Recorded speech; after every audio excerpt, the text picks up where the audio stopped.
Hey guys, Sean here. Welcome to the F1 Word and to some Austrian Grand Prix race reaction. I'll be honest, and Stuart's already made the point in chat, about 2/3 of the way through that race, I thought, what on earth are we going to talk about this evening? But it turns out we didn't have to worry. They had some surprises for us at the end, including a surprise winner. We'll get onto that in just a second. Couple of things before we get going now. First things first, I absolutely want you all to have different opinions. That's why we have this community. But when things like this happen, emotions run high. People say things, they get angry. Keep it civil, and we can have a nice debate about it. If you don't agree, that's fine. Tell us why you don't, but don't start hurling abuse in the chat at us or anybody else. Let's keep it nice and civil. I know that will fall on deaf ears for some, but most of you, I'm sure, will totally understand why I'm saying that. So let's just keep it nice and calm as best we can. I know it's frustrating for some people, and others will be thrilled by it because it's something to talk about. But yeah, let's try our best there. But you can vote in the poll as well, by the way. Don't forget to rate the 2024 Austrian Grand Prix. Great, good, average / okay, or bad. I honestly, I'd have stuck it in average / okay, but 46% have said good, 42% great, average okay 9%, and bad 2%. But I don't know how much of that is swayed by what happened towards the end. There were some good moments in that race up until that point, anyway, and I enjoyed big chunks of it, but it wasn't one that I was going to remember until that. And now I think that's all we're going to hear about for the next 32 years, probably. Something like that. So it'll feel like that anyway. Now I'm hoping for my own sanity that we're working today. We did test it yesterday. Hello, London. This is Lincoln calling. Hello, Lincoln. You're putting on a great show tonight. Thank you very much. Can we have your jury? Oh no, sorry, that's the wrong thing. That's Eurovision. Sorry, no, we're doing a race reaction. Yes. Well, I said it, Stuart. We didn't have a lot to talk about until those final few laps, but overall, looking at the race, we'll do this bit first. What did you vote for in the poll? I ended up voting for average because I know a sort of a lot happened towards the end that got us very exciting. It was very interesting and got me off my sofa. I'll tell you that. I will say, I think even if it hadn't come to blows, I think that final stint was already quite exciting. The battle between them, the fact that Max had a bit of a dodgy stop and Lando was, I think, arguably much quicker than Max, meant we were going to have a good race to the end, which was always going to liven things up. Which I think even if everything had stayed clean, I think a lot of people would have still voted good. But I voted average because I think we did spend. I'm looking here, like 50 laps of it being quite a placid race, to be honest. So, and if they hadn't been brought together by Max's dodgy pit stop, I think that's where we would have ended up. Yeah. We'll get on to the inevitable Verstappen Norris thing. Once upon a time, a while back, I think it was Monza 2021. Yeah, I started with the Max Hamilton argument and got a lot of backlash from people because they were like, hang on, let's not turn into Sky Sports here. Let's still stick with the format. So we will, as we always do the top three teams, which will mean we'll talk about the incident after we've talked about Mercedes. But that is where we're going to start.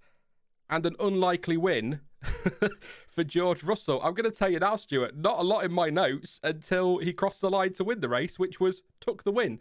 I put relatively quiet race until the Verstappen-Norris incident took the win. That kind of summed it up. He had a good battle, didn't he, with Lewis Hamilton earlier on in the Grand Prix. Was driving well, had the pace, looked like the third quickest car out there. I think was on for a podium, wasn't he? He was third place at the time, so the chase with Piastri was fun towards the end, or would have been fun towards the end as it was anyway, but it was a good drive from George, but nothing sort of once he got past Hamilton and ditched Hamilton and Sainz behind him, he kind of just or fended off Hamilton and ditched Sainz behind him as well. It sort of just went quiet for him. No man's land a little bit and looked like he was on for a nice third place. But here it comes. He put himself in a position to capitalise on the luck when it fell his way. And that was the perfect way, I think, to sum up George Russell's second career victory. And as far as I understand it, he could have lost it all when Toto Wolff shouted in his ear that the two cars ahead of him had crashed and he was in the middle of a corner. So that could have been embarrassing. But yeah, I think looking at Russell's race generally, I think he had a good race. He had good pace. I think he did the best he could with where that car was. He definitely couldn't keep up with the top two. I think, interestingly, and it's really hard to kind of know how the whole race would pay out if you just change something slightly different. But he was having a great battle with Hamilton in the early laps. And then Hamilton opted to give the position back to Sainz for the little incident they had in the first corner. And Sainz just wasn't quite up there with the pace. And he sort of created a bit of a buffer between Hamilton and Russell, which kind of let Russell kind of get on and do his own thing. And I wonder if Hamilton hadn't been in a position where he'd had to give that place back, if he'd had still been hassling him right through that first stint, maybe taking him. I'm not entirely sure how that would have played out. And that might have, in a bizarre set of circumstances, cost Mercedes a win. Who can say? But yeah, he was basically given free air once that battle was over, and it was able to dictate the pace. He did a slightly different strategy to most people around him in that he took the mediums in the second stint. So it was sort of running at a slightly different pace and sort of tyre life to people around him. But he made it work, and he sort of had good tyres at the end and was able to just keep a good distance to what ended up being Piastri behind him. So yeah, I mean, you've got to be ready and in the right position to capitalise on what happens ahead of you. And I feel like maybe there were certain cars who may have settled down a bit and not been in the right place to sort of be there. I look at maybe Piastri, for example, who had maybe his race had quietened down a bit, but he did leap onto a second. But yeah, good race for Russell. Did all he could and was gifted a win from mistakes ahead. Yeah, as Daphne says in chat, but congratulations to Russell. 2 dogs fighting for the bone, and the third one takes it away. That's sort of I like the way that's bang on, absolutely perfect. But like I keep saying, you've got to be there to capitalise on that when it happens. He was, if like you say, it worked out differently and there was contact with Sainz or an incident with his teammate or didn't get through, maybe we're talking about a different winner today. But George did everything he had to. Like I say, I think obviously without that incident, probably P3 today. I don't think there was ever any pace, even with Lando having a 5-second penalty, which he did get, didn't he, for track limits, which we'll get to in a minute. I don't think, from what I recall, he was close enough to capitalise on that. But it might have given a bit of an incentive to push a bit harder, so that might have cut a bit like Norris with Hamilton back in 21, was it, or 2020, on the final lap, that last lap Lando thing. So maybe George could have done something like that. But I think third place was about where Toto Wolff expects them to be, where Russell thought they'd be, and so they would have been happy with that anyway. So to go to the team's, or one of the team's, home Grand Prix and his home Grand Prix as well on the back of a win, confidence is going to be high. But it is great to see Mercedes sort of more in the mix now.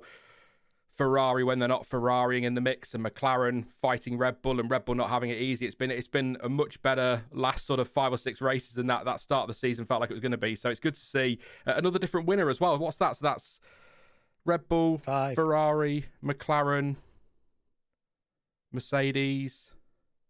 That's 4. Well, is that yeah. 4? Yeah, 4. Sorry, I was thinking of drivers because both Ferraris. Of course, yeah. 5 different winners, yeah. So it's better than last year already. Yeah. Put it that way. I will say, I think just going on the kind of pace Mercedes have been putting themselves in, like where they are now, I think whether it happened today, whether it happened another time, I think we were looking at a team who were ready to steal a win should luck have given them the opportunity. And that's what happened today, I think. I think that's where they are as a team, is we're going to be there. We're going to be the next team in line should anything happen. And that's what they did. Yeah, absolutely. And great as well, Lewis Hamilton. Good fight with Norris. A few more notes on Lewis. I said lap 3 overtook Russell at turn 3. Russell back passed with DRS on run to turn 4. Hamilton ultimately then fell back and was overtaken by Sainz, but that turned out that Sainz had let him through after passing the Ferrari off track at turn 1 on lap 1. So fair enough there, avoided a penalty. Good little battle between those two during sort of laps 7, 8 and 9. He pitted on lap 22 but slid on pit entry and tyres touched the pit entry white line. I don't know how much of it has to be across. I think the pit entry white line, obviously track limits is all 4 wheels over, but I think the pit entry and pit exit line are if any of your tyre goes over, isn't it? So that's probably why there's a penalty there. 5-second time penalty, possible floor damage as well, I think I heard on the Sky coverage at one stage for running over a curb, but really, where was it at the end? 4th place, 18 seconds off Sainz in 3rd. 14 seconds, so 4 seconds because of Verstappen's penalty ahead of Max. Well clear of the Hülkenberg, Perez, Magnussen train as well there. So a pretty, again, a little bit like Russell actually. After those first few laps of battling with Sainz and a little bit with Russell, a little bit lonely at times for Lewis, I would say. There always seems to be something going on though, didn't there? Sort of in that area through the pit stops, people coming back through and lapping cars and all sorts. So it wasn't quiet as such, but I don't. Outside of those first few laps, not a lot happening, but still it's good points for the team in P4 again. Yeah, I mean, still bringing home the points. It's not what he wanted. He said after the race, his analysis was generally slow, not acceptable. And I think he's sort of been in that kind of mood for a while now. And I know he sort of was quite buoyed last race out, but yeah, he's not a super happy race at the moment. I think that he's just sort of, I'm not saying he's not trying, but he's definitely kind of in that mood to bring it home, get as many points as possible. But he doesn't. I found he's racing at the moment. I'm not feeling like the extra bit of hunger that I used to feel from. Like he's very risk averse in sort of offense and defense in racing with other cars. It's not. I mean, some people I think go too far in the other direction, but from Hamilton, I'm just not seeing necessarily the hunger that I see from a sort of Hamilton that's used when race wins are on the table, when actual like positions he cares about. So interested where his head is at the moment. I hope it's not bleeding into his performance too much, his sort of general kind of ennui about where the car is. But I'm glad he's still able to bring a decent chunk of points home. Yeah, and I know his teammate won today, and he wants to be winning, doesn't he? It's Lewis Hamilton. Of course, he wants to win. But when you look at the fact that it's 4th place, it's 12 points. it's these steps that Mercedes keep taking. And it would have been third and, fifth or sixth today. So it wasn't a terrible result, but I totally get why he'd be a little bit downbeat if his teammate's winning and he's not up there with him. But yeah, we'll see what happens with Mercedes the rest of the year. It's going to be really interesting, but it is good to see them take that step forward. And it's big points for the team today. As well. Not that they were really under threat from anyone behind, but it's still nice to pull the gap, isn't it? Just on the off chance that RB suddenly build a rocket ship of a car and surprise everybody, but there we go. You never know. McLaren with the second team today with Oscar Piastri in P2. Really interesting race for him. He had contact at turn 1. He was the meat... no, he wasn't the meat in the sandwich. Sorry, Leclerc was. He was the outside of Leclerc at turn 1, kind of turned in, which he's got to do. He can't keep running wide. So just one of those first lap 1, turn 1 incidents. Contact there damaged his car, apparently floor damage according to the McLaren app in the race, which affected him. I think he said it in the cool down room as well. But actually, despite that little bit of damage, drove really, really well today, I think. And again, a bit like Russell, was there to pick up the pieces when it all went wrong up front. But he got another second place finish. He seemed a bit downbeat afterwards. I think maybe looking at that lap 1 contact, but also yesterday's track limits incident in qualifying where he lost his third place start because of track limits, which, looking at it now with the benefit of lots of hindsight, possibly cost him the win today with everything that happened. If everything would unfolded as it did at the very front, then it could have happened, but we'll never know, of course. Things change, don't they? When you put Piastri in that mix, strategy changes, doesn't it? So maybe that doesn't actually happen. But read my notes. Possible damage, and it was damage from the Leclerc contact. Kicked up gravel exit of turn 4 on lap 1 following the Perez squeeze. The stewards looked at that, but that was not a penalty for Perez. Lap 7, cracking move I've written here around the outside of Perez at turn 6. I enjoy outside of turn 6, outside of turn 4 moves, always do. And lap 48, overtook Hamilton at turn 3 for P3. Lap 65, great move around the outside of Sainz as well at turn 6, which was important. And then I wrote, just after it all happened, come on, Aussie, in capitals. So no bias here at all, of course. On Oscar Piastri, but yeah, I again, it's difficult, Stuart, to say the win got away because, as I kind of touched on when I was rambling there, if you give him that lap back and he starts third, do McLaren try something different on strategy to catch Red Bull out, which changes the face of the race completely? We might not have had Lando Norris versus Max Verstappen in those final stages. So it's difficult to say that the win got away, but he's certainly looking at the result and the result only. He's going to say, if I'd have started third, I would have won today. So I can understand why he's a bit downbeat, but I still think overall, when you consider that damage, that incident on lap 1, having to come back through, he drove really well today and thoroughly deserves that podium. With that look that fell his way, obviously. Well, sure. But yeah, absolutely. I think he drove a great race. He was aggressive when he needed to be. 2 great overtakes that you kind of alluded to. And I think looking at where he is, we sort of talk about both sides of this kind of coin, really, or sword, or whatever the phrase is. But we've talked about Max kind of having to fight the battle on his own and not having a wingman, and maybe McLaren having these 2 drivers that they can sort of fight Max on 2 fronts with. But I think McLaren also have to worry about those 2 drivers spending too much time fighting each other. I know we're not talking about the sprint, but that was a prime example of maybe McLaren wouldn't have been able to win that sprint anyway, but they spent a lot of time sort of fighting amongst themselves and let Max get away, as is kind of what happened in the F2 race today. They have, now that Piastri's sort of, I think, getting these consistent results, putting in good performances that are more regularly equivalent to what Lando's doing, they're going to need to manage these 2, because Oscar Piastri is a hungry driver, and he's not just going to sit behind Norris if he doesn't have to. So, yeah, while they're chasing Max, I think this is going to be an interesting thing they'll have to manage. I think a good thing they have to manage, like having 2 really fast drivers in a fast car is a good thing to have. But yeah, it's going to be interesting to see how that plays out. And I think, as with Russell, Piastri fully deserves to inherit that podium. He put himself where he needs to be, and he was reeling in Sainz pretty quickly in those last laps, up to the point where he overtook him. It kind of looked like, as soon as he was told a second place on the cards, he leapt ahead of Sainz, but he had been reeling him in for a few laps. So yeah, really solid drive from him and taking some ballsy moves. And not a lot of people were making moves through that sort of turn 6, 7, 8 complex. No, but they are great moves, though, aren't they? So it's the same with I think I said yesterday, the outside of turn 1 in Barcelona. That always looks like a great move. It's just I think it's the sweeping nature of them. I just really enjoy it. And that move on Sainz obviously ultimately gave him that second place. Couple of points in chat actually. First of all, Red G says my dog is called Ozzy and his ears just pricked up. Sorry about that. I'm just shouting random dogs there.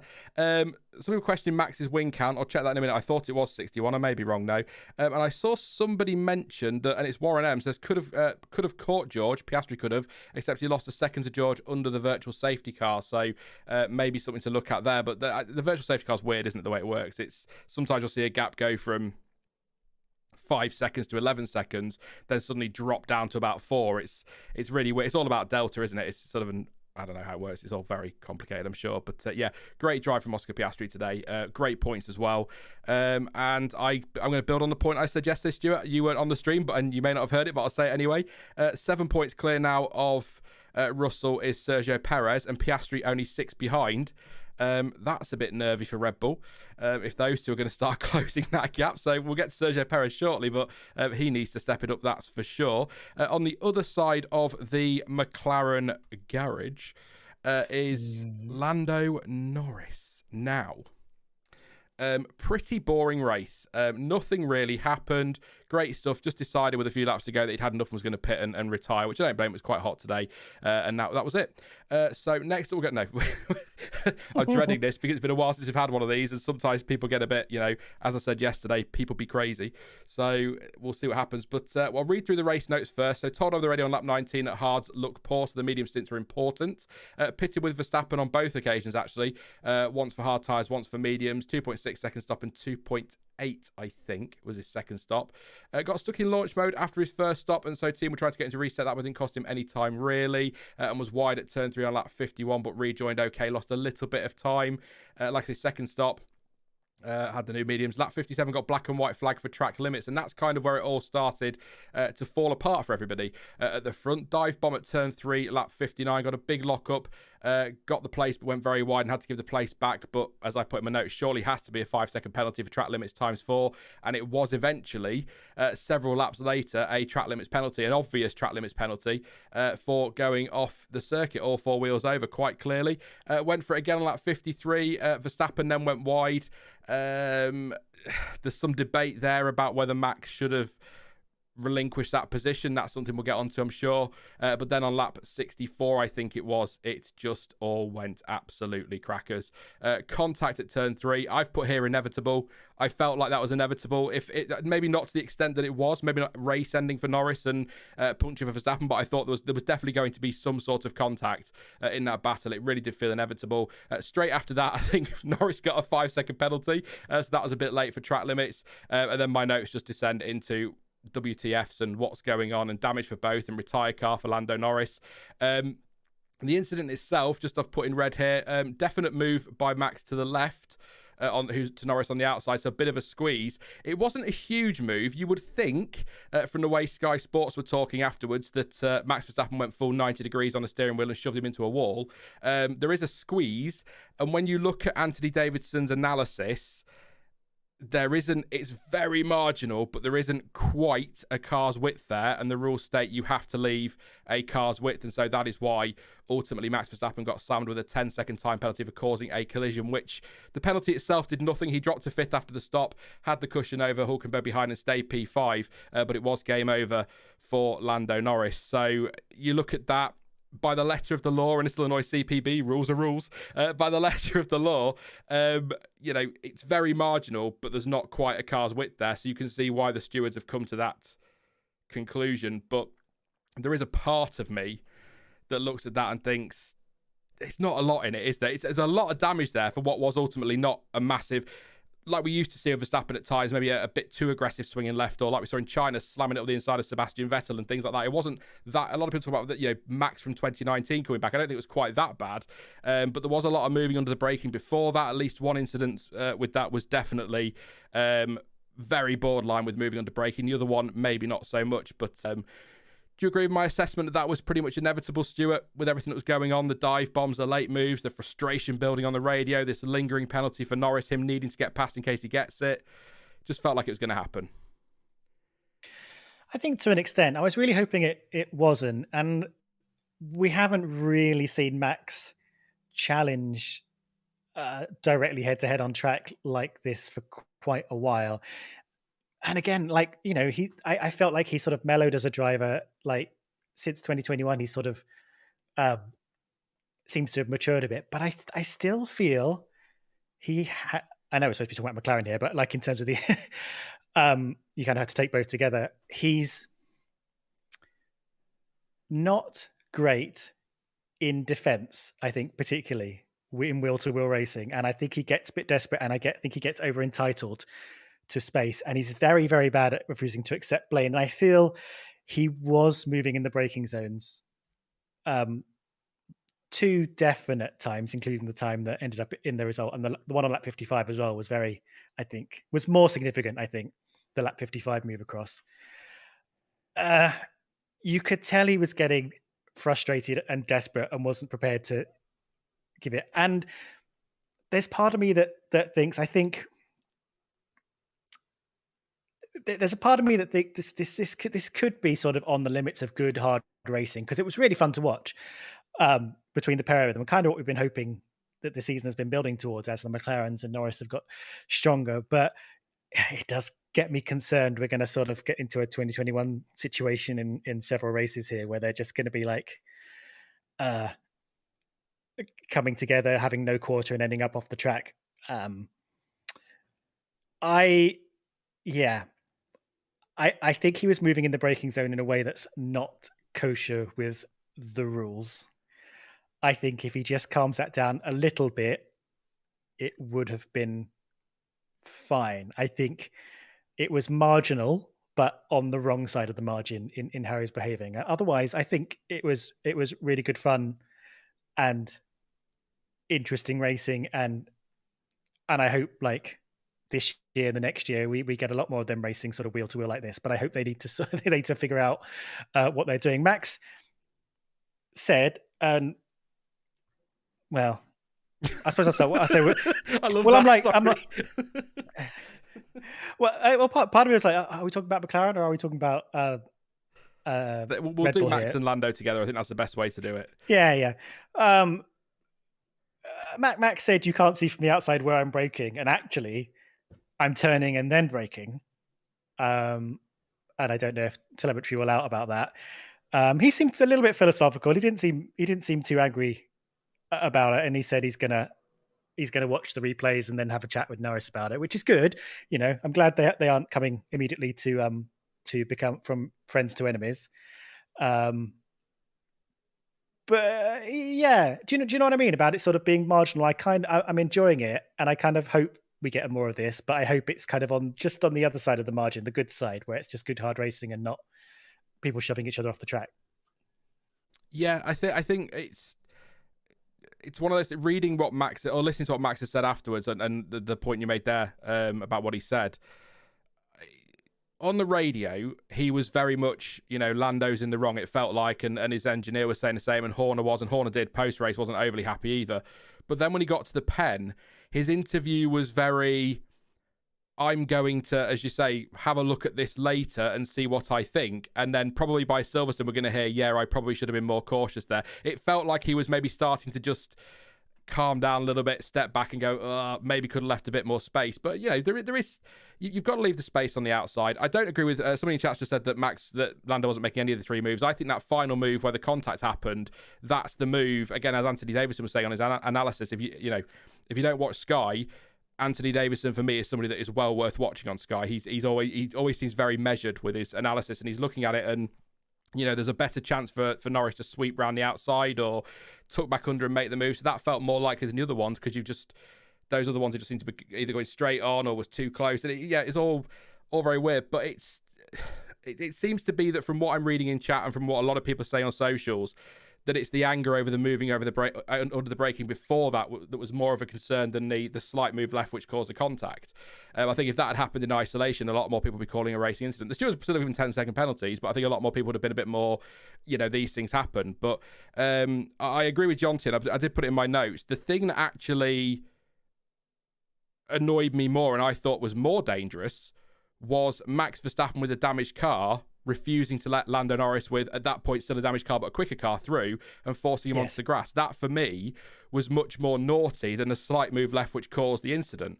Obviously the stewards felt differently. They've gone with that one being the more naughty one, which is what the regulations will cover, but that for me was that was frustration boiling over, that last part. And there was no need for that one. I don't agree with the comments I see again on socials, and a couple have made the point in chats as well. I'm not going to call people out. I'm not going. That's not what we do here. So, but people talking about, had Norris's penalty been given earlier, then this wouldn't have happened. This is on the stewards. It's not Verstappen's fault. The reality is, you play the hand you're dealt. You can't just say, well, Norris should have had a penalty, so that can't be penalty for Verstappen, because if Norris had his penalty, that wouldn't have happened. You can't do that. Verstappen doesn't know that in that situation. He has to play the hand he's dealt. So that kind of move is going to cause that, that moving under braking, that incident that caused the contact in the first place. It's irrelevant whether the penalty was given. I totally got what people are getting at. Norris maybe thinks with a 5-second penalty, no point risking it. Not going to be able to pull the gaps or settle for second, but in the heat of the battle, it's all right sitting here with an hour and a half's worth of hindsight saying that, but in the heat of the battle, you can't take that into consideration. Plus, Norris is going to be more desperate to get through because he potential penalty on the table, so needs to build the gap. But I don't like that. That's a bit. It falls under. Is it whataboutery for me? That sort of thing. And he didn't get a penalty for the Leclerc one, or this didn't happen for such and such. It doesn't matter. We're looking at this incident. So I know people want consistency from stewards, but no two incidents are the same. Yeah, and to add to that, I think I'd also disagree with that as a sort of analysis of what would have happened if he'd had that 5-second penalty earlier. Because I think from Norris's side, he would have been even hungrier to make a move and get ahead of him, so he could pull that 5-second gap on him as soon as possible. So I don't think it would have calmed him down and made him settle for second. I also think I don't think that would have changed Max's defensiveness, because I don't think Max was convinced that Norris couldn't have pulled 5 seconds on him. Yeah. Because I think Norris was clearly faster at that point. So I don't think either of them would have changed their attitude, whether there was a penalty on the table or not anyway. But I absolutely agree with what you're saying. I think that whatever the information you have is that how you act is how you act, and you have to still act appropriately to the situation. And then the stewards, it's not up to the stewards to feed information to control how drivers race. That's not up to them. So I agree completely. Purple Zebra, every single week there's one. They get me with one every time. If my grandmother had wheels, he'd have driven her off the road. I like that one. So I guess people are going to want to know, your name is Stuart, but I'm now going to make you a steward.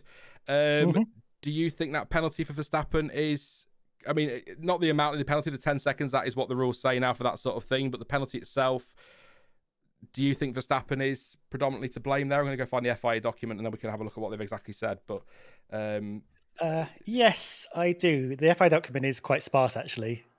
It just says, car one moved to the left, causing a collision. The stewards determined that car one was predominantly at fault. That's basically the entirety of what it says. I'm sure you could. Well, there's a couple of sentences there, but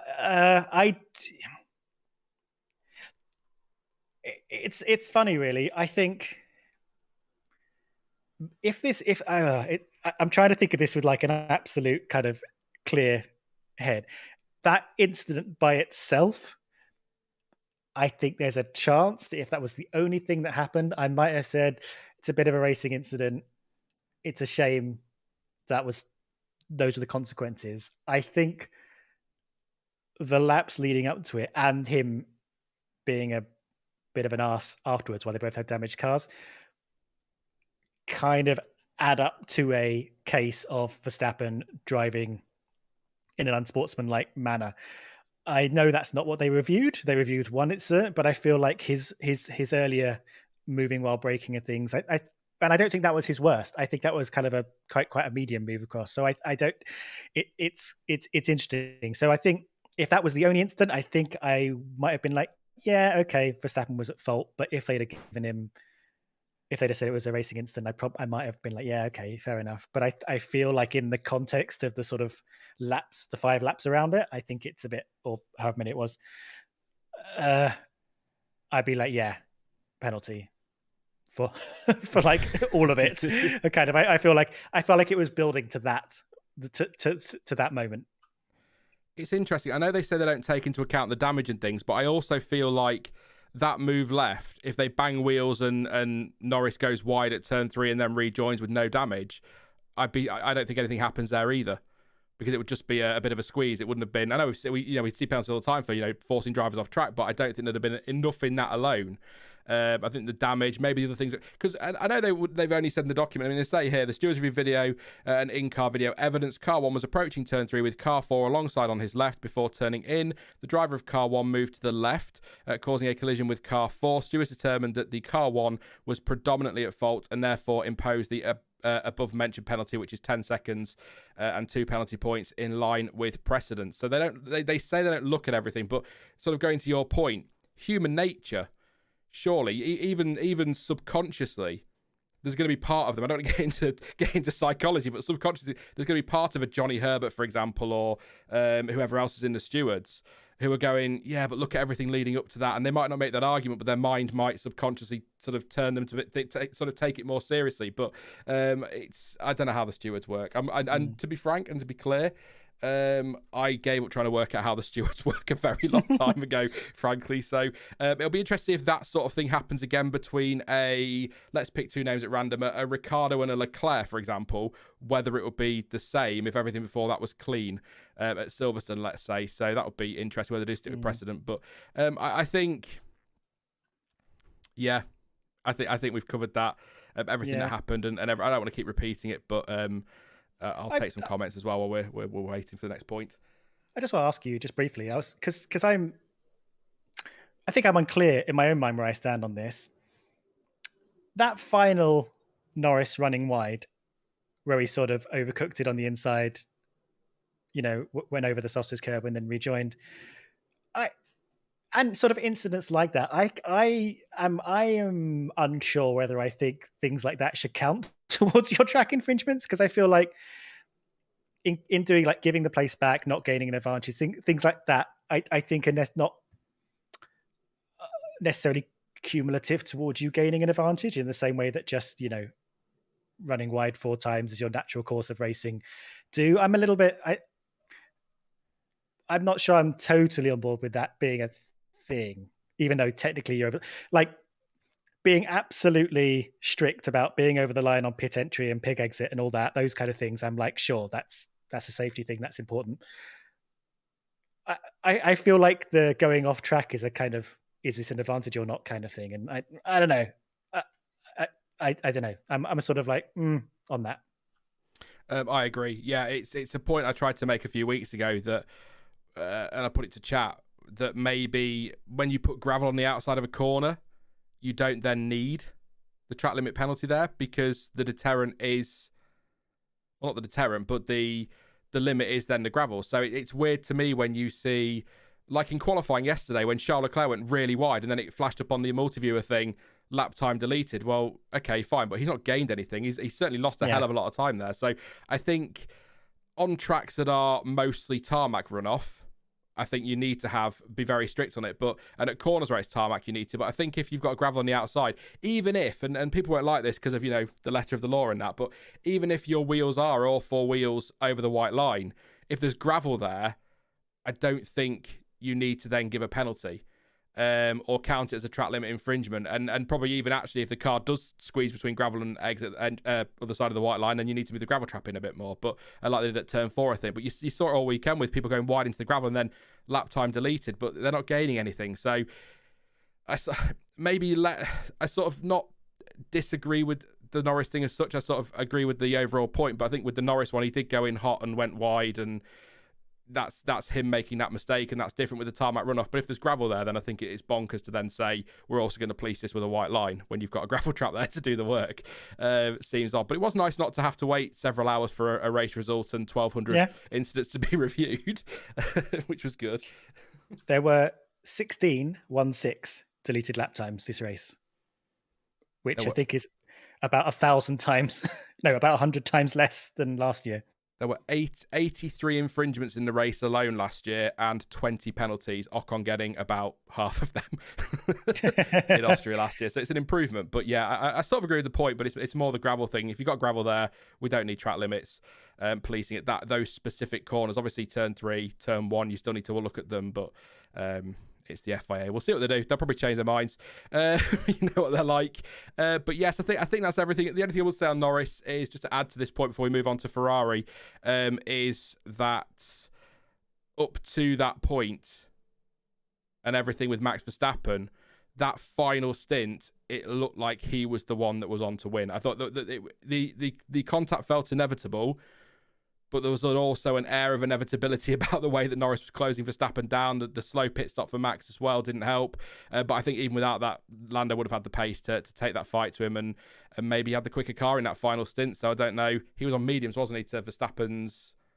No, Verstappen's on mediums. He was on older mediums, 3-lap old mediums, wasn't he? But yeah, I think Norris had the pace to win that in the end. But ultimately, that's ultimately an opinion, isn't it? Because... we'll never know now, but yeah, I think actually up until that point, decent race from Norris. Pace was there in the final stint, and I think he'll be disappointed, full stop, not to have had a shot at one of the wins this weekend, or actually winning the race. But you know, it worked out for George in the end, and Oscar Piastri and Carlos Sainz. But anything you wanted to add, Stuart, on the incident? And I'll read a couple of comments with differing opinions, and then we'll move on to Ferrari. I would just like to.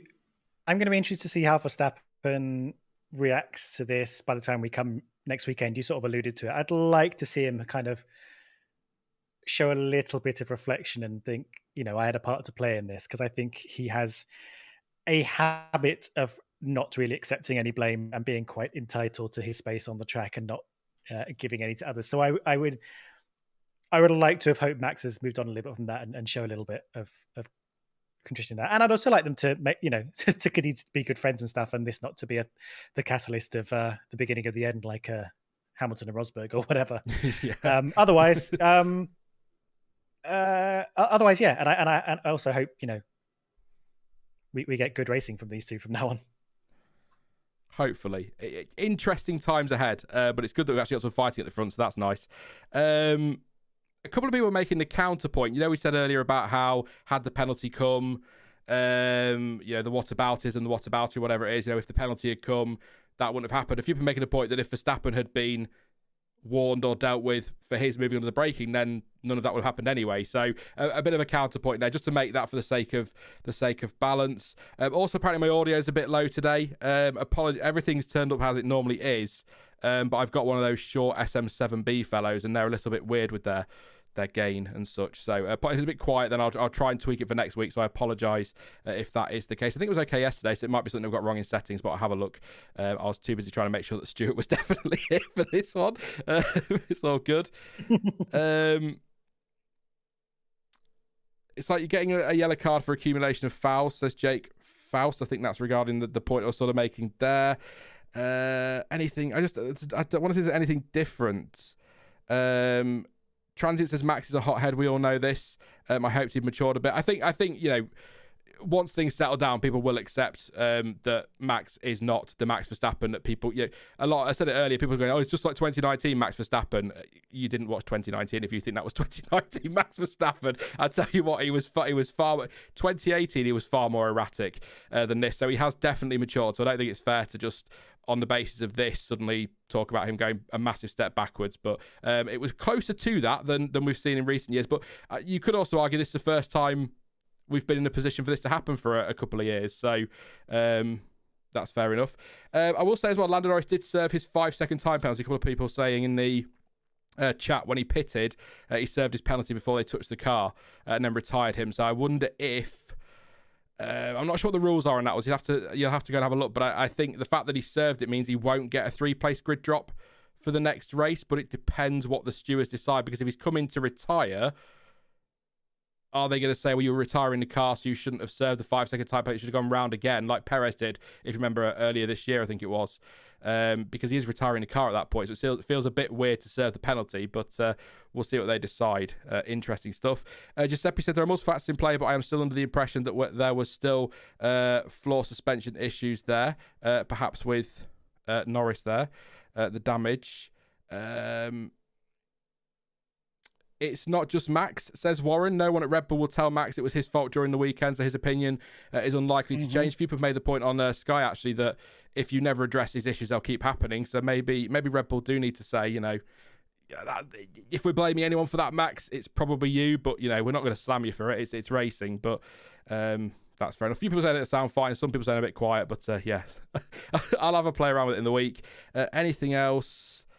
I'm not going to read deliberately inflammatory comments because, people are that. Mason says Max is as aggressive as Senna and Schumacher. It's a character trait of champions.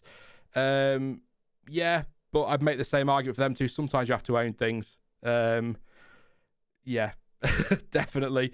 And Raul says Lando needs to calm down too on the overtakes. He's very enthusiastic, but I hope that comes with maturity. So two sort of counterpoints there on the two drivers. So I'll leave it on that point there. And we will roll on to, if I can find a picture together. So this, they were going to be top three, but we're going to put in the next part now because we rambled for so long about that. Ferrari. Carlos Sainz inherited P3 after all the chaos. Charles Leclerc may as well have stayed at home. Carlos Sainz, I feel like middle of the race, I was sort of making some notes on his Grand Prix. Once he'd, a bit like Russell and Hamilton, once he kind of finished that battling with them, he very much seemed to be in no man's land between the two of them for a good chunk of that race. And it seemed quite quiet. So a little bit like Russell as well, in that he had a good race. He did everything he needed to be. He was there to capitalise on the luck when it fell his way. But other than that, and that early battling with Hamilton, which I did really enjoy, and the battle with Russell as well, that was kind of it for Sainz. But it was that kind of race, wasn't it? Where if you kept it clean, you got your car to the finish, you were on for, as Haas can testify when we get there, some very good points. So it's a great result for Sainz, but I've that's all the notes I've got. I've not got anything else to it. So I'm hoping that having seen your notes from last week, you've made an absolute ton of them on Carlos Sainz, and you're going to tell me that he had the most incredible race we've ever witnessed in the history of Formula One. As a Ferrari fan, please do. Just say it. Yeah, you missed it. He was having the race of his life. No, I think very much like George Russell, he was sort of just driving his race at the pace he was able to. He was like 2 or 3 seconds behind Russell around the time that the lead went, the leaders crashed. Obviously got gifted that place by Hamilton, and then just kind of drove the course, to be honest. We didn't even see that much. I think we saw more of Leclerc when we wanted to go to the struggle cam. Otherwise, Sainz just doing his thing, I think. Sainz being Sainz. I feel bad because it's a podium, but if he finished 5th, nobody would care that we were not all 4th. Sorry, nobody would care we weren't really saying much about it. But it feels a bit bad that he's on the podium. I've not got much to say, but sometimes that's the way it goes. And ultimately, you perform well. You've got the speed in the car. You bring it home. If the luck does come your way, then you get a great result, and that's it. And he did everything he needed to do today. So great stuff from Carlos Sainz. Charles Leclerc, much busier race, mainly because he spent most of it in the pit lane. Charles Leclerc, contact with Piastri at turn 1, lap 1, and needing a new front wing. Watching the replays, he was very much the meat in a Perez-Piastri sandwich. He's got Perez on the inside, Piastri on the outside. He can't just vanish and disappear. You can't slam on the brakes because you've got cars coming up behind you. You've just got to hope that they're not going to squeeze. They did squeeze, pinch point, contact, first lap, turn 1 incident. There is absolutely nothing in that from Piastri or Leclerc or Perez for me. It's just one of those things. Had to pit for a new front wing, like I say. Nowhere really to go from there. His race was sort of destroyed. I did find it amusing that when he was down in 18th place on lap 30, 51 seconds off the lead, that he had a shot at points. That was quite an interesting one. Then made a third stop on lap 34. Yeah. So it was a 3-stop strategy, having been told that he's got a shot at points. Did they end at 3 stops? He did 4 stops. He did 4 stops, including the first lap one, yeah. 4-stop strategy, everyone else pitting 2 or 3 times. You've got a great shot at points there, Shell. But in defence of Ferrari, and I'll always defend them, you know me, Stuart, in their defence, he was only 5.2 seconds off a point at the end, despite all those stops. Yes, helped by 2 retirements ahead, but, they weren't far off with their assessment there. But really, just a really Unfortunate at turn one. You may disagree, Stuart. I don't know. I don't think there's any penalty or any fault there. It's just something that happens at the start when you've got 20 cars, or in that case, 3 cars at the same piece of track trying to get into the same corner. It's going to happen. But just really a bit of a... I won't call it a lonely race because he was involved and he was following drivers around. He was quite close to Norris trying to unlap himself at one point. They were having a bit of a battle there. So he was involved, but not really what he would have been hoping for from where he started, which was 6th on the grid. But 11th place, 4-stop strategy, 5.5 seconds off the lead, let's say. Off the points. It's actually probably not a bad result, all things considered. I'm laughing because it's that or cry. That's my options. Yeah, he said he was having a bit of a miserable time out there. He clearly didn't have loads of plays because we didn't see him kind of shooting back up the order despite being a Ferrari in 18th place. The confusing thing for me, and I don't know if you spotted this or maybe chat have some idea about this, is why did he do 15 laps on the hards? I know they were the worst tyre and nobody really wanted to be on them, but most people went on the hards for longer, and that just meant he kept having to do these little stints on mediums because he was never going to go to the end. I think at the point when they told him he could be in the points, he was on his sort of second set of mediums, not if you include the ones he did 1 lap on when he had his accident. And for a moment, I thought, oh well, maybe actually, if he could take these tires to the end. And then then it soon became clear those mediums just wouldn't last more than 25 laps, kind of. So it really confused me. I feel like if he'd have taken those hards longer and dealt with the pain, he could have done 1 less pit stop and maybe been 9th or 10th or something, even without the crash at the front, and even just staying on the hards and holding for a safety car window, maybe of something happening that would allow him to get a free pit stop, made more sense. I don't quite understand what he was up to other than just lack of pace. Sorry to interrupt the flow, but I have to give a shout out to my new favourite person in chat for today, Red G, for the Game of Thrones reference. Simple as that. Cersei Horner and Joffrey Verstappen. I don't know if I agree with the point, but it's a Game of Thrones reference and I'm very happy with that. So Red G is my favourite person today. Sorry, Purple Zebra, you've lost that one after your other comment. You'll have to come up with an even better one now. Sorry, that was random. But yeah, no, it was weird. 15 laps on the hards. But the hards weren't a great race tyre, it seemed, today, and degradation was higher for everybody, so maybe that's part of the reason why. I did wonder if he maybe had some extra damage from the turn 1 incident, which is why his pace wasn't epic at times, but actually... I'm not sure there would have been. They might use that as an excuse. We'll see. But to answer your question, why only did 15 laps on the hards? It's because he races for Ferrari, Stuart. They're weird with strategy. I love them, but they're weird. But yeah, so no points for Leclerc today. Hopefully better. It's been a rough couple of races, actually, hasn't it, for Ferrari? Despite the podium for Sainz, it's not been the greatest. So hopefully, unless I miss it, where were they last time out in Spain? They were nowhere near a podium, were they, last time in Spain? So yeah, sadly. Disappointing, but it's Ferrari things. Jonty's upset, apparently that was his joke, so I'm sorry, Jonty, you could be my favourite person, but you always are anyway, so I need to be careful where it's like Stuart leaves, everyone leaves the chat, they've had enough. Kevin says, rough couple of races, try years. Yeah, tell me about it, Kevin. Tell me about it. Thank you very much, AC, for your super chat. Says, what Max did today was not ideal, but he deserves a better teammate. Who would you consider as a Perez replacement, or why? We're going to get on to Red Bull in just a second, properly, or specifically, really. Perez, yes, you just said his name. Wow, who's in the second Red Bull? Oh, it's that Perez fellow, isn't it? Yeah, we will get to him. I thought you were doing a bit. It felt like it. So we'll get to that in just a second.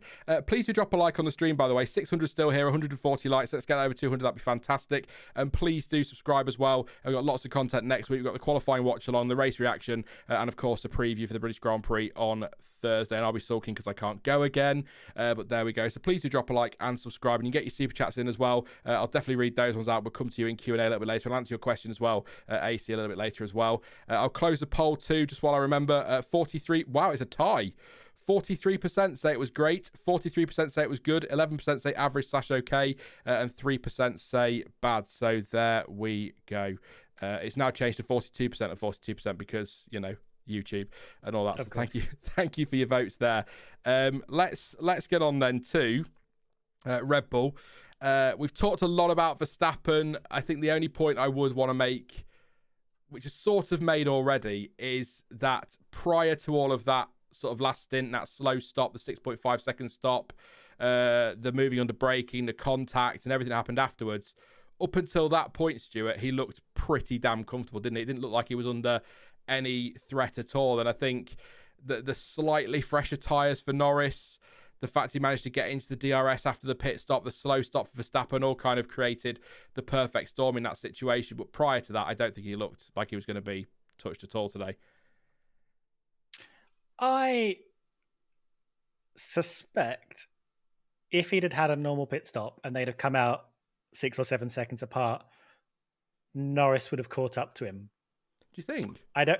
He just was faster on that last set of tyres. I couldn't tell you how many laps it would take him, but it just seemed to have that kind of pace on him. I don't know if it would have been like, I don't know if he would have used up life in his tyres to get up to Max Verstappen and then not been able to overtake. But I feel like that last stint, it all swung towards McLaren. I don't know. We don't know how it would have played out if things had been different. But I do think they were definitely the strongest across the weekend. They made things work. I mean, we're talking about Max here, let's be honest, because there is a goal for difference in those cars.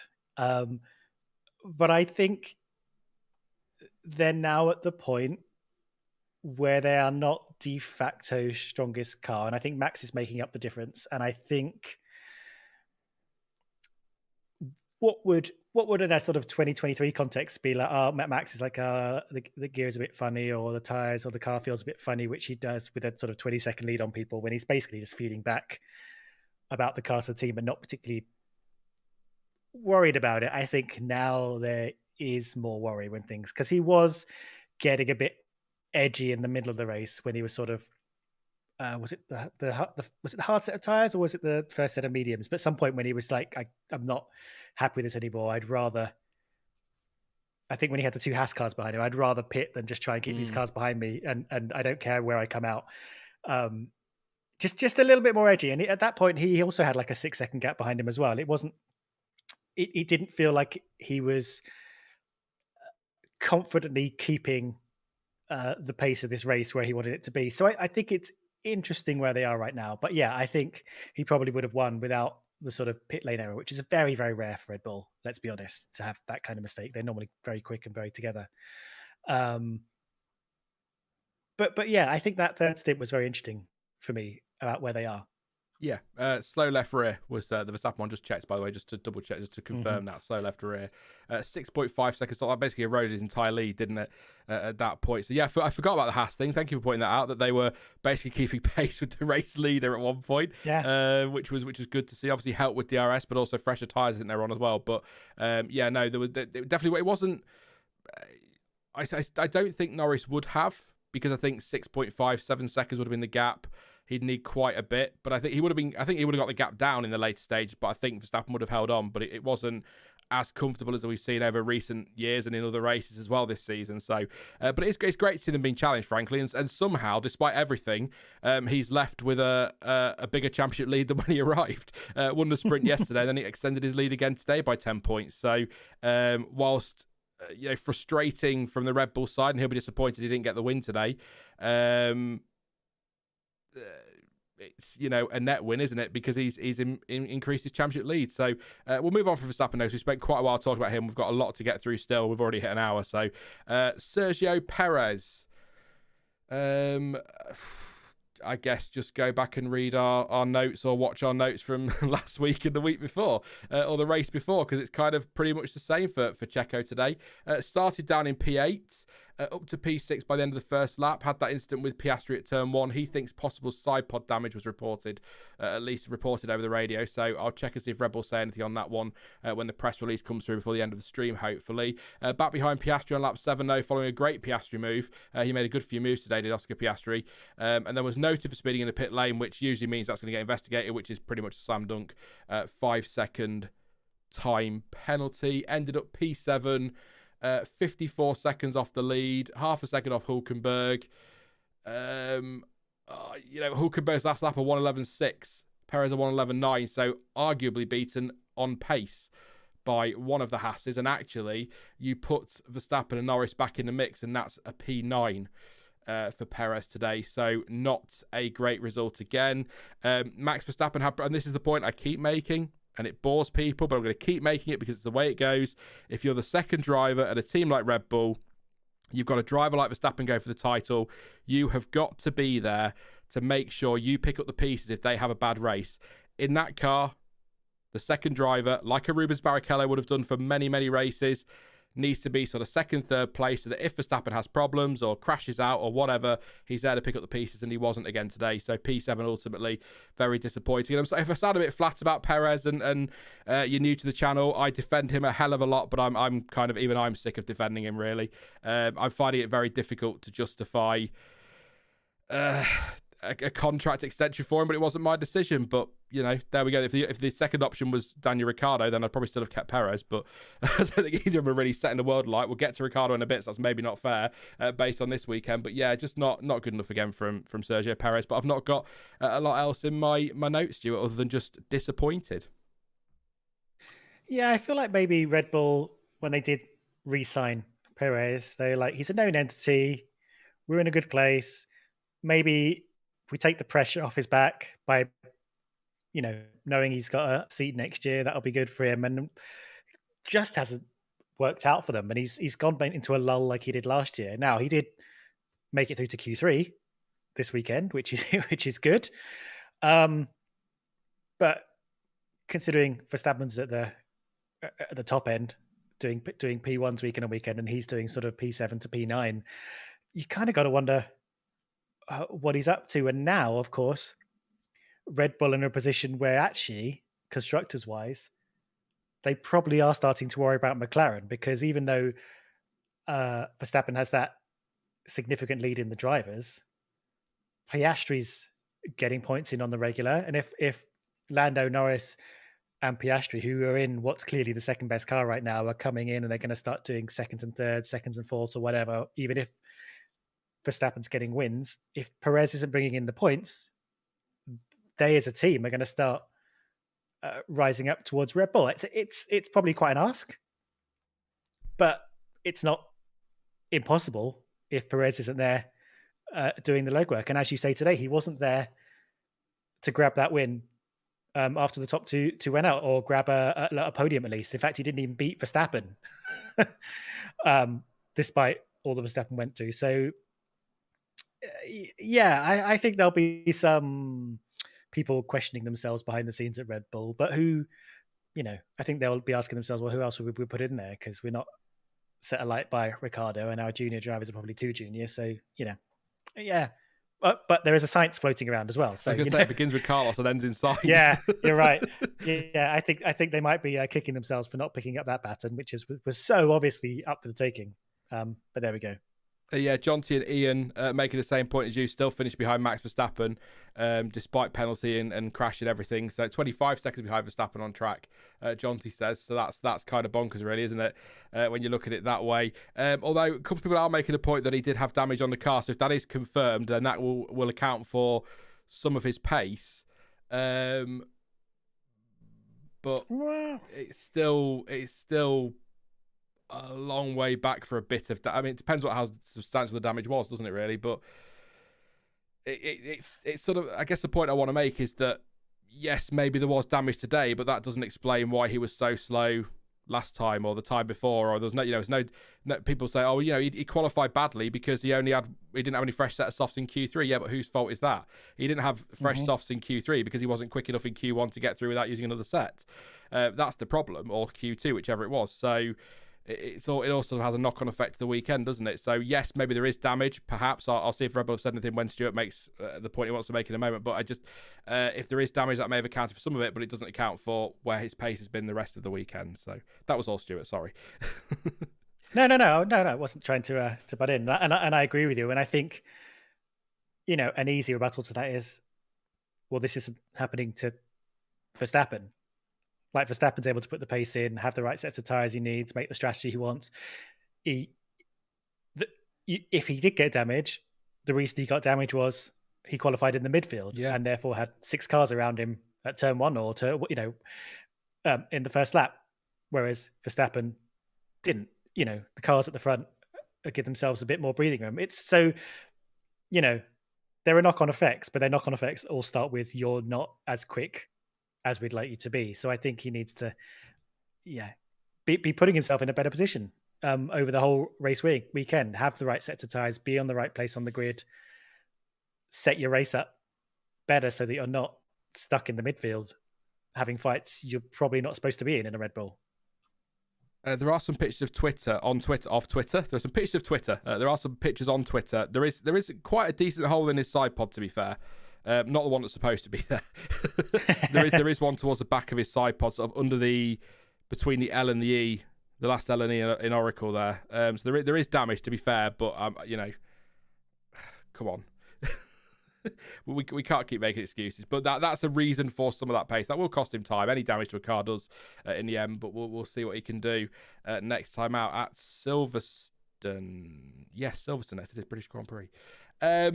What a race for Nico Hülkenberg and Kevin Magnussen, 6th and 8th. I think that's effectively not quite.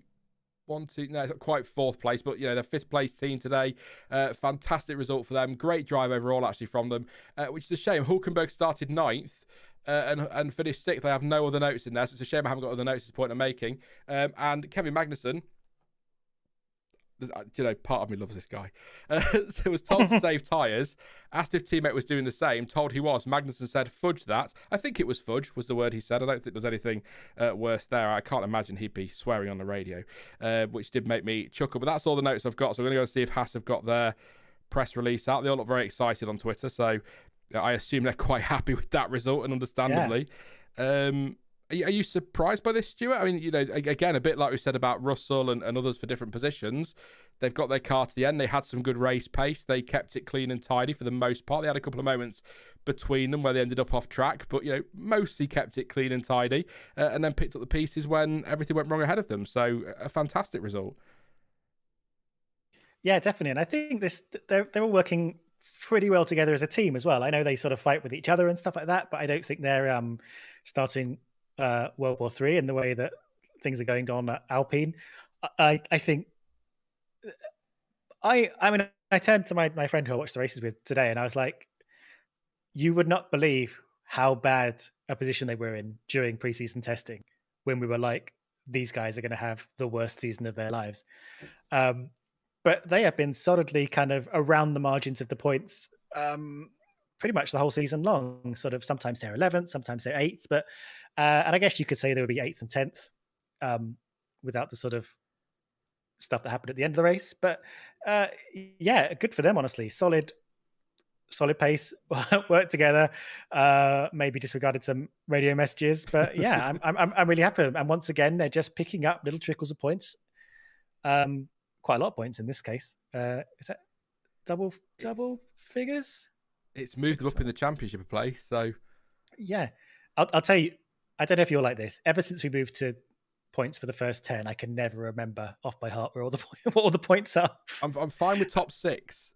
And then I have to be like, okay, so it goes 8, 4, 2, 1. But yeah, no, really happy for them. I'm glad that they had the race they did, and it seems like they're just sort of solidly at the margins of the points, which is really good for them, to be honest. They're consistent. Perez says 12 points in total today. So there you go. That is quite. When you think about earlier in the season when we were worried where the points were going to come from with the teams behind the top 5 teams, you look at what they're scoring now. There's even talk of moving the points down to 12th place next year. But I don't see that those conversations going away. I'm sure they'll still talk about them, but definitely 30 points for RB, 19 for Haas, 9 for Alpine, a couple for Williams, nothing for Sauber yet, bless them. But that's a lot more than I thought RB, Haas and Co were going to get early this, particularly Alpine on 9. Where's that come from? Yeah. But yeah, there was a picture on screen just a moment ago of the two Haases battling, one of them off track there. So I'm sure the team will pull them to one side, say when we tell you to do something, you do it, and don't go taking each other out. Because could you imagine today if that had happened at the front and there'd have been a collision between Magnussen and Hulkenberg that took them out, they'd have lost that opportunity for those big points. So I'm sure Ayu Komatsu, who seems to have a good hold on that team, will have words. Hulkenberg says it was one hell of a race, especially at the end when it all got so intense. It was touch and go to keep Perez behind me in the last 2 laps. He came out... came by, but in turn 3 I let him edge in front, so I got DRS. Clever thinking, which obviously put me back in front. I'm very happy. That's double points for the team, which helps in a big way. Magnussen says it's been a smooth weekend. 2 qualifying sessions with no traffic, 2 good pit stops in the race, and the strategy was spot on. Couldn't have asked for more. We can count on this result as Silverstone is a hard track, but this puts us back to P7 in the Constructors. And Komatsu says, I'm so happy for everyone in the team. Sometimes we get unlucky, but today our execution was amazing. Nico and Kevin drove well and pit stops were good. Everything was great. I'm speechless, he says, having said all that. I'm just so happy for everyone to get this result and for Nico to beat Perez on merit. That's a huge statement. I hate the term speechless when someone then goes and makes a speech. Just quickly, the Red Bull press release has dropped. Yes, Perez says, I picked up some damage on lap 1 and the car struggled and was sliding, so it was very difficult to fight towards the front. With the damage, I was off balance and made a mistake going into the pit lane and got a 5-second time penalty, which hindered us towards the end of the race. There are a few things that we need to look back at. And Max Verstappen, just going to pause the images a minute before we go too far ahead. Max Verstappen said, we were battling today. And Lando tried to move around the outside, and then we touched with the rear tyres. It was very hot, so immediately we had a puncture. From my side, it seemed like a weird move, but we obviously need to review this, and of course we will talk about it. The shape of the corner also provides these kinds of issues sometimes, and it is never nice to come together. This, however, isn't currently my main focus, as we need to take a look at the overall performance today and the difficulties we had with the car. It was very hard to manage the tyres. The first stint was not too bad, and I had a fairly comfortable lead. The second stint was difficult. I think I stayed out too long, but then there was the issue with the pit stop. Overall, team performance wasn't what we expected it to be, and the strategy didn't work that well in this case. Yes, so just on the Lando thing again, from my side, it seemed like a weird move, but we obviously need to review this, and of course, we will talk about it. There you go. That's what Max Verstappen said. Pretty much what he said in the pen, wasn't it? Yeah, I think just keeping it chill. It sounds like someone who knows they need to go and look at some footage and think about things before coming out and saying too much too strongly. Yeah, and we'll let F1 Twitter do all the screaming and shouting. That's the best way to deal with it. Should we do the final point scorers and then everybody else? I think that's a good idea. So RB, I feel absolutely awful, Stuart. I really do. Ricciardo, P11 to P9. Tsunoda, cracking race, P14 to P14. That's it. So I'm going to go straight over to my emails. And they haven't sent me a press release yet. Swines. Have you got anything you'll notice about RB? I suppose the only thing I would say, Stuart, is overall, very strong weekend for Ricciardo in that battle between those two. Yes, I'd say so. I actually I don't think I have anything written down. Same, not a thing. I don't even have one there. I mean, they got a couple of points from sheer luck from the attrition at the front, but they were just kind of present, weren't they? Which is not kind of what we're used to. They're not as consistent at the moment. But I suppose, some days you're going to be kind of like Haas. Some days you're going to be just inside the points. Some days you're going to be just outside the points. And this time they didn't do as well. Shocking for Tsunoda, really. That's not really what we're used to from him. But here we are. Yeah, not pretty uneventful, I'd say. Not got much to add. They must have heard me because they literally, just as you started talking, the press release dropped. Hey. Daniel Ricciardo says it was a tough race. I think we were a bit more on the defence, so it took a lot of concentration and effort. I had a good start on the outside and was looking good, but then I lost a couple of positions as there was no more room and I had to go wide. Once we settled after the start of the race, I think we did well. The team did a good job with the strategy to secure the position over the Alpines, and then I feel like I drove a good defence against Fernando Alonso, and then Pierre Gasly in the last stint. We made a nice step from Barcelona, and it's been a better weekend. So I suppose that's one big positive for them, is it wasn't as catastrophic as the race was in Spain for them, where their updates cruelly tricked them. I don't know what that even means. As Tsunoda says, the race started well. I was behind Alpine and Daniel after the start. By the third stint, I was way behind. The pace was off, and we'll have to find out why. For sure, Daniel did a good job during today's race, so in the end, we had a good conclusion, and we seem to understand more about what direction we as a team have to take in the coming races, so that's a positive. And Lauren McKees... yeah, everyone at the factory's been working hard. Work continued during the race and in free practice. Not much more that hasn't already been said in there. So yeah, even they didn't have an awful lot to say, bless them. But they got points, a couple of points on the board, and that's important. So well done to those guys. Where are we up to, Stuart? Alpine it'll be, won't it? Yeah. Yes. Jim says, so I like to call people out from time to time. Jim says, expert who knows nothing. Good to know to stop watching this lame stream now. Yeah, you can go. That's fine. At what point I claimed I'm an expert, I'm not sure. We're fans. That's what we are. So wind your neck in, Jim, with all due respect. Yeah, Alpine, Gasly, P10 for him. Started P13, lap 33. Told team Ocon needed to pass Alonso quickly as losing time.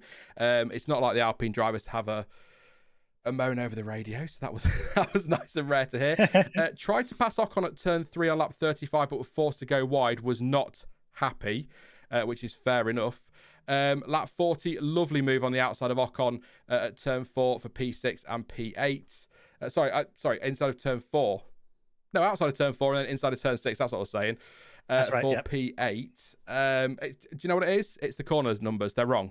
I'm not arguing it. They are wrong. Turn 3 is turn 2, turn 4 is turn 3, and so on and so forth. So it throws me off. Turn 2 doesn't count.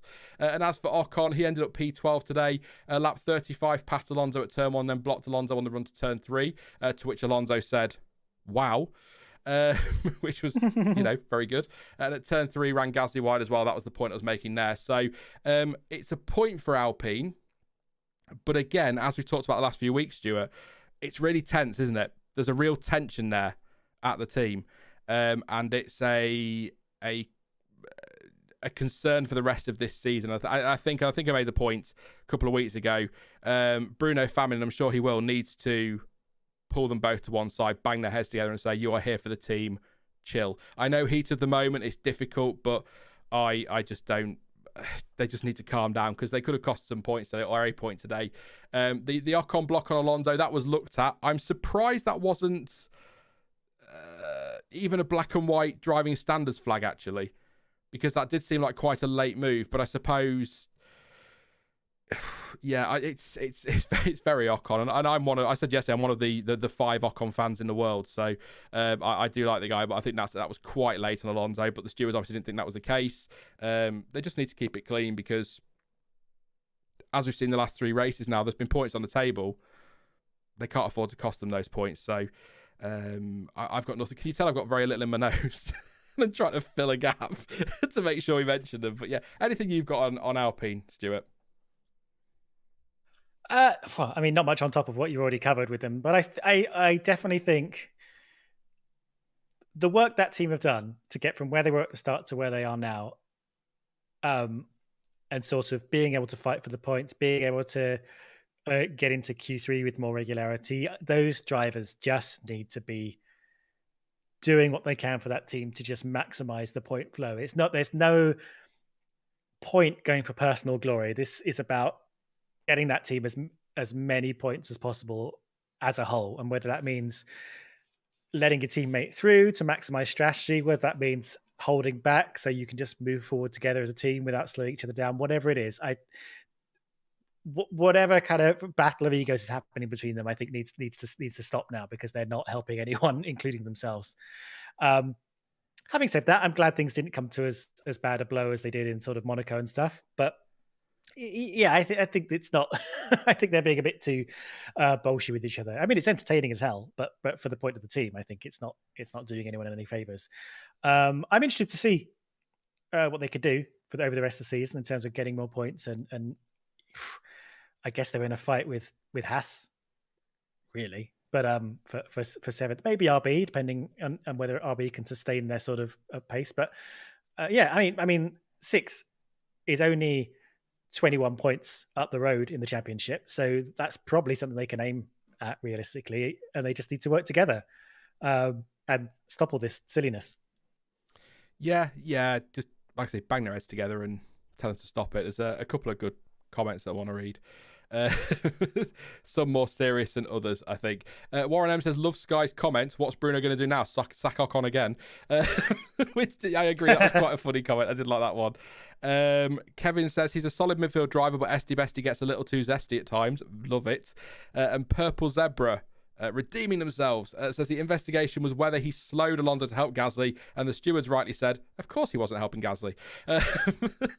There you go. So yeah, they just need to calm down. But it's Ocon's fighting for a seat somewhere. He needs to show what he can do. Gasly is staying. Ocon's leaving, so Gasly will be like, "This is my team. Get out of my way." And I think that's where the pinch point, if you like, is coming. Plus, actually, you know, as much as I love the guy, Ocon is quite hot-headed at times. I don't know if you've noticed that. He does tend to get involved in things. So, you know, you put all that together and it's just sort of, again, the perfect storm. But at the same time, Ocon wants to prove himself, but teams, particularly teams like Williams, for example, who might be in for him, who don't have the biggest budget in the world, are going to be like, well, can't afford to lose a front wing against his teammate every few weeks. So I'm not going to go heavy on Ocon. I think that was, you know, it was all on borderline, and it just needs to calm down a bit, is my point there. So, yes. Where are we up to, Stuart? I am so lost. Aston Martin, yes. Please do drop a like, by the way. We're nearly at 200 likes. That'd be fantastic if we get another 20 or so. Get that as high as possible, and subscribe. We've seen a few people coming through on the subscribe side. Rebecca has recently subscribed, so Tom and Michael and Gerda, Ali, the Pink Balloon. Are there other colours? We'll find out. Thank you very much for your subs. You can put your super chats in as well if you want to. We'll get to Q&A shortly, but let's fly through these last few drivers and teams, because this isn't going to take too long. Guess which team has the fewest notes, Stuart? You can probably work it out. Aston Martin then, Fernando Alonso, P15 to P18. He hit Zhou on lap 20 at turn 3 and took the place, 10-second time penalty, and when overtaken and blocked by Ocon, as I said, he said, wow, that was a good fight between Aston and the Alpines. And Stroll went from 17th to 13th, so they very nearly, kind of almost, swapped positions there, but not quite. Lap 46, nice cutback double move on Tsunoda and Russell at turn 3 is all I have for Aston Martin. I do have their press release, though, so I can take a couple of lines out of that one. I try to make the best notes I can, but sometimes it's very difficult to just take notes for people you see nothing of. But Lance says, got caught up in some contact on the opening lap of the race, but managed to avoid damage.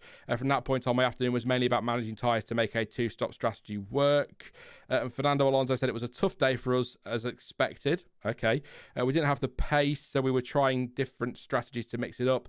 Then we had contact with Zhou when I locked up going to turn 3. The penalty didn't really change our result because we were already out of the points.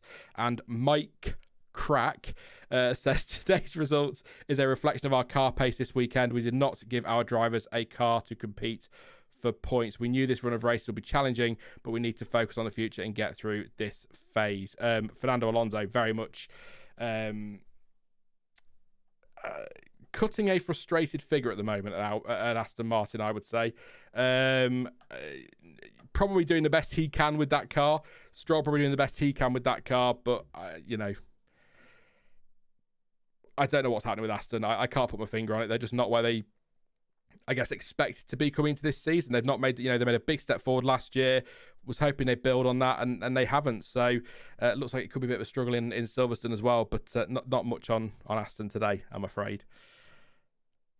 Yeah, just seem to have plateaued a little bit with this car, haven't they? And now Alonso in particular, kind of, he's not at his sort of McLaren Honda level of being annoyed and frustrated and worries me about it, but he's drifting more towards it. He's not at that, I'm hungry, I'm at the best, everything is great, look at me, that he was sort of last year with this car, where he was actually able to demonstrate more of his ability. I still think he's doing a great job with what he's given, I think, for the most part.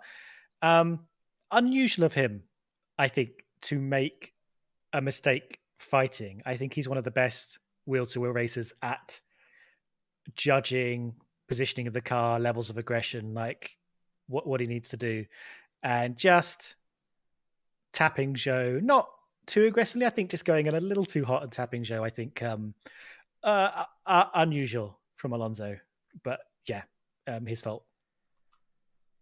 Yeah, not much argument there. I think Martin Brundle was right. He wasn't as out of control as perhaps initial first looks thought, but it's still his fault. Zhou can't just vanish, can he, in that situation? So, that's it on Aston. No points, no nothing there for them in the end. Williams, I was hoping for a better weekend for Williams. I thought this track might suit them quite nicely, but Albon 15th from 16th on the grid. Sargeant started 19th. Finished 19th, so quite the eventful race for Logie Sarge there. By the way, I love how these nicknames just carry on from testing. We're sticking with them now, that's it. Albon overtook Leclerc on lap 14 for P8. He's got a 5-second time penalty for crossing the pit entry line. And Logan Sargeant pitted at the end of lap 1. And I've queried here, did he have damage? Was he caught up in that incident? So I can check now because their press release is here. Sargeant said, I damaged my front wing on the first lap from there. Let's try it again. I damaged my front wing on the first lap, and from there I was praying for a safety car that never came. I feel like the pace was okay relative, and it was a good step forward from yesterday, but still a painful day. So he damaged his front wing, so that confirms that one. And Albon says, I believe P12 or P13 was possible today. I know it's not points, but I don't like finishing behind where I think we could have finished.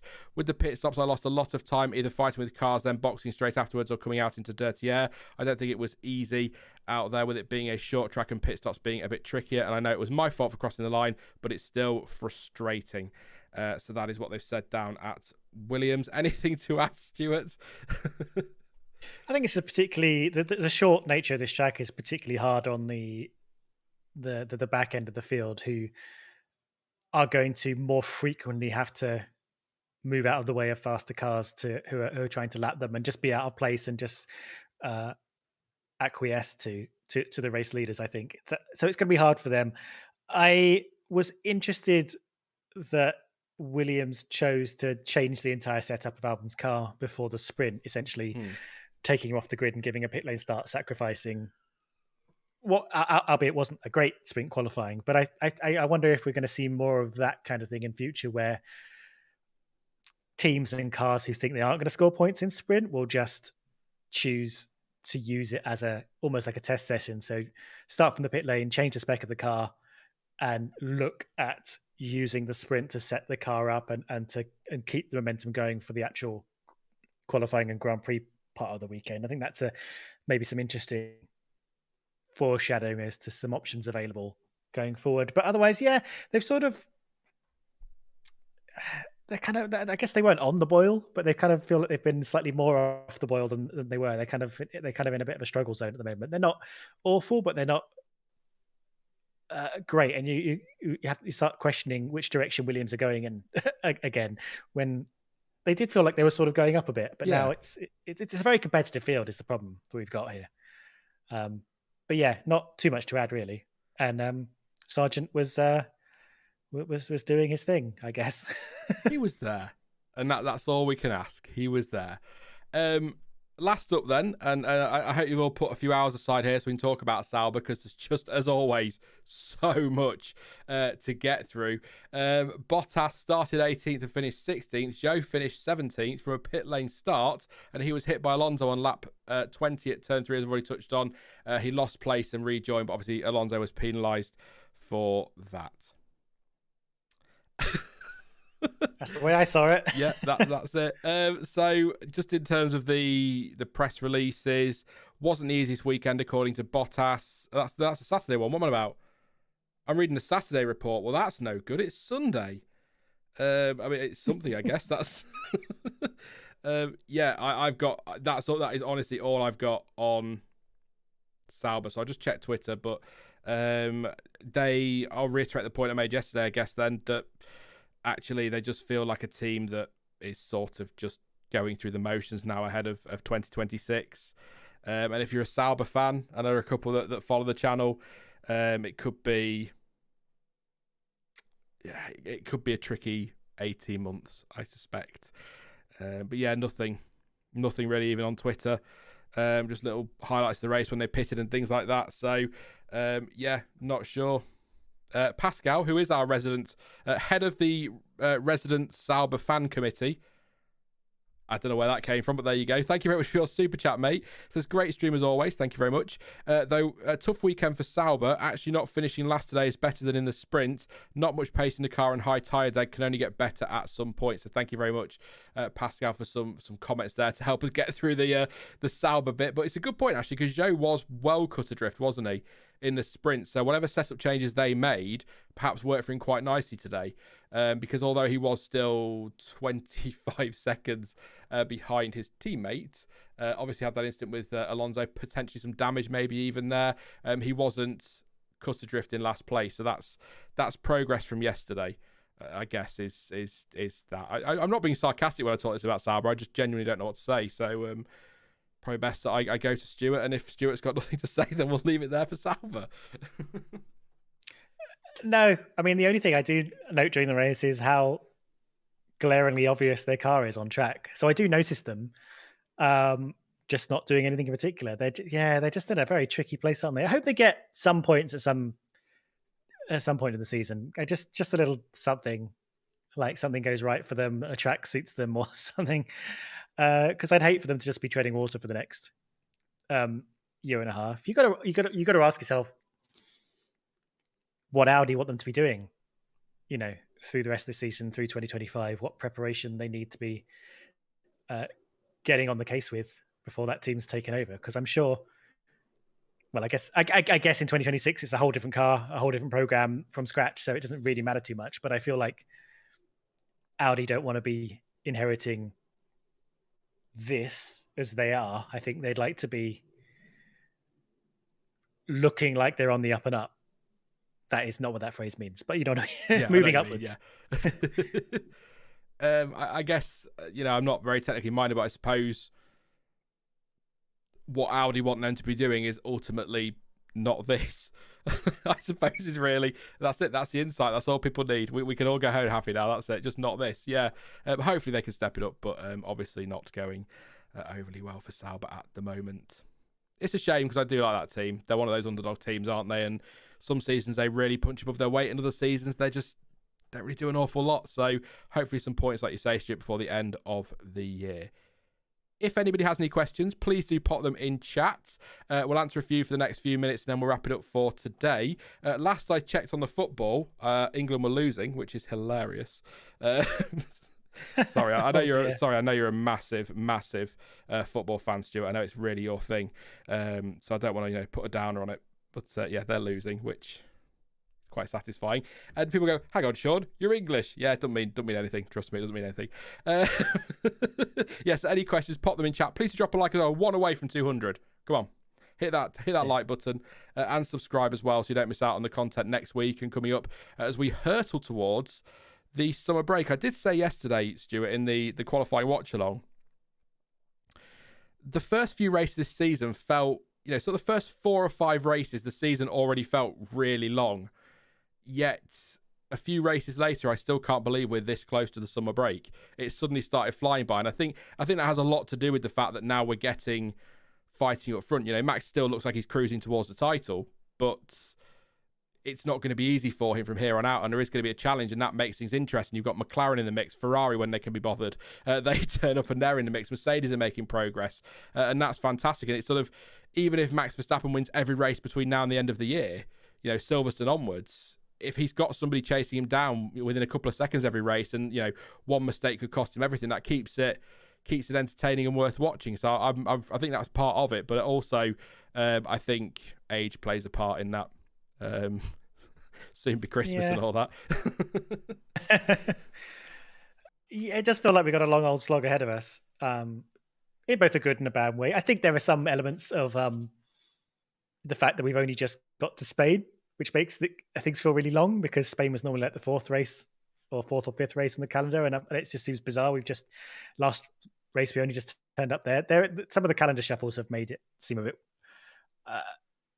strange. But I am genuinely looking forward to the rest of this season. I think the last few races have shown that we're not having a 2023. And how many races we got left? This was round 11? Is that right? So yes, yeah. 13 more to go. A lot, isn't it? It's a lot of races to go. But if we're getting this kind of thing, if we're getting Max and Red Bull being pushed by McLaren, some Mercedes sneaking their win, maybe Ferrari if they decide to get their act together. If we're getting a little bit more of this for the next 13 races, then I'm all in. I'm just going to be making sure I use the summer break well and refreshing. Yes, when that comes around. Yeah, no, it's I love how we pretend like we wouldn't be watching if it wasn't interesting. We still watch, we still subject ourselves to it, wouldn't we? But no, it's no sprints as well now until much later in the year, is it? It's back end of the year now for the remaining 3 sprints. So that's Raul says Baku after Spa still hasn't sunk in with me. I'm the same. We haven't had Baku yet. Yes. That said, until you said that, Raul, I forgot Baku was a thing. So no, but now you've said it. Yeah, he's right. We haven't had Baku yet. So, but also Spa this side of the summer break still feels wrong. Very wrong. It's a disgrace. There's part of me that's like, oh, I mean, it's good that we mitigate the risk of an absolute torrential downpour that stops us having a race or makes a race 3 hours long. But on the other hand, I still like the threat of rain is an important part of Spa. You know, I think so. Hopefully, we'll still get a little bit of that. And interesting about Baku as well, because I think last week or the week before, I was like, have we had Baku? I don't remember it. I feel like we would have had Baku by now, but yeah, I am losing track of everything that's happening this season. I can't lie. I don't have the, the RAM to have everything at the forefront of my mind constantly anymore. It's going to be weird as well. We've got all these races now, 5 races in 6 weeks in total with this triple header, and then the 2 for Hungary and Belgium. Then we get the break. Then we get another run of really quick races in succession. Then we've got another break. Then some more races. Then another break. And the back of this year is going to feel so bloody disjointed and weird. I still don't know why they've done it, but there we are. It's F1ing. Kevin says, curious what you and Stuart think about the idea of McLaren sacrificing Piastri for the low chance of a Norris World Drivers' Championship given the strength of the car. And Kevin says that as someone who is cheering for Piastri over Norris.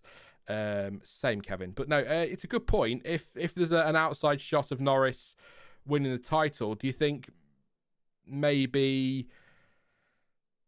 had what happened yesterday's sprint happened today, would McLaren maybe have swapped the 2 drivers over? Maybe I think it's a good point.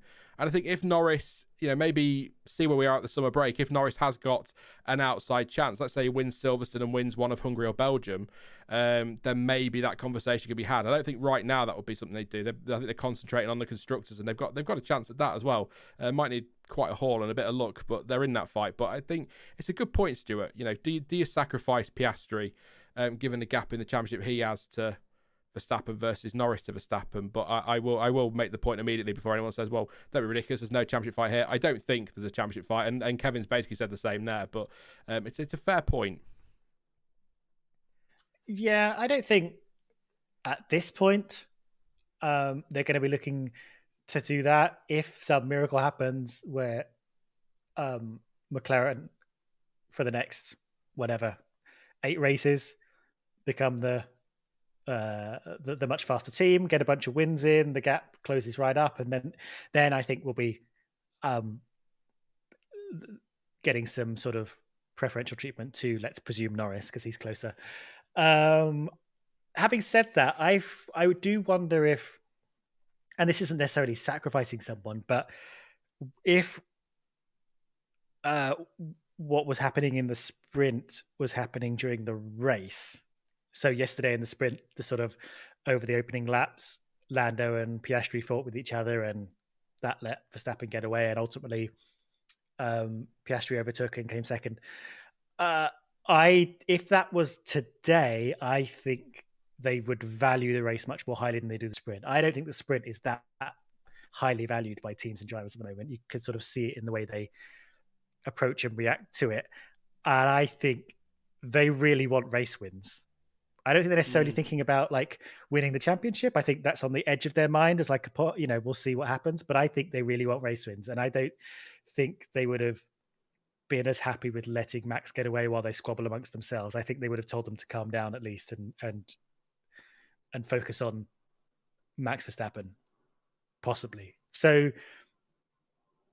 yeah, I don't think that's necessarily sacrificing Piastri, but I think if Piastri's behind in that scenario and the race win is on the cards, I think they might tell him to just hold station and sacrifice, in quotes, his chance to take Lando for second. Maybe. I feel like that's where they are at. Some interesting comments, actually. So Raul says, why sour the relationship for just a low chance? It's a fair point. You've got to think longer term, haven't you? Purple Zebra says, Zach Brown, sacrificing a driver's season. I can't see it. He's got his ways, hasn't he? Red G says, one race at a time for McLaren. I think that's a short comment, but a great comment. Just take it one race at a time. Let's not get too carried away. And Warren M says, McLaren will focus on whichever driver is in a position to get them the win. And that's absolutely true. I agree with that as well. There is a danger we get carried away. I understand, and that's why I made it clear I don't think there is going to be a championship fight. The constructors is where the battle could be. And Irene says that Piastri is closest to Norris and Norris is to Verstappen. So there you go. It's a bigger lead than you think, actually, at the Drivers' Championship. As Kevin says, 13 races to go, 81 points between Norris and Verstappen. That's a hefty gap. It's a big ask. So I don't think it's gonna happen. But if things like this happen today and it goes the other way and Norris gets the points and Verstappen doesn't score and Norris gets on a run of races or McLaren doing race wins, maybe it changes. But I think the comment there I like is one race at a time for McLaren. You've got to remember where they were just over a year ago versus where they are now. So they've come a long way. So we'll steady on a little bit on that one, definitely. I saw another comment. It's disappeared now. K Ruka, is it Ruka or Ruka? You know who you are. Says, if RB is serious about replacing Ricciardo with Lawson, can we consider Ricciardo as a top contender to be at Haas alongside Behrman after how Ocon's race went? Well, first of all, I want to say this because I was moaning about it to my partner yesterday and there was just no interest there at all. So I'm moaning about it to you guys. I saw a post on Instagram. I know you've got to be careful on socials with some of the things you read, but I saw a post and it said that Lawson was going to be at Sauber next year, ready for Audi, because Helmut Marko has confirmed that Daniel Ricciardo will be in the car until 2025. Couple of things. First of all, don't believe everything you read on the internet. Secondly, all that says is that Helmut Marko has said that there won't be a mid-season driver swap. If Ricciardo's in the car until 2025, that doesn't mean he's in the car next year. So the door is still open for Liam Lawson. I think the general feeling is if Ricciardo puts the performances in, he'll keep that seat. I think he's got Horner on side. I think I was reading it? I think it was either Racing News 365 or it was something from Joe Sayward. I can't remember now, but it was effectively the shareholders at Red Bull feel that Ricciardo was bought in to be an option if Perez doesn't deliver, but now they've given Perez this 1+1 contract. They want a junior driver in that car. So there seems to be, and this will surprise a lot of people, there seems to be some divide in the higher ups at Red Bull. I mean, it's shocking, isn't it? It's been so calm for so long. So it sounds as though there's some fuss going on there. So Lawson's still in the mix, but we'll see what happens. I don't think there'll be a mid-season switch. I don't see the point in doing that. Just make the change at the end of the year, put Lawson in for next year alongside Tsunoda and see. I think that's quite a tasty lineup and see where they go. But the idea of Ricciardo to Haas instead of Ocon, not for me.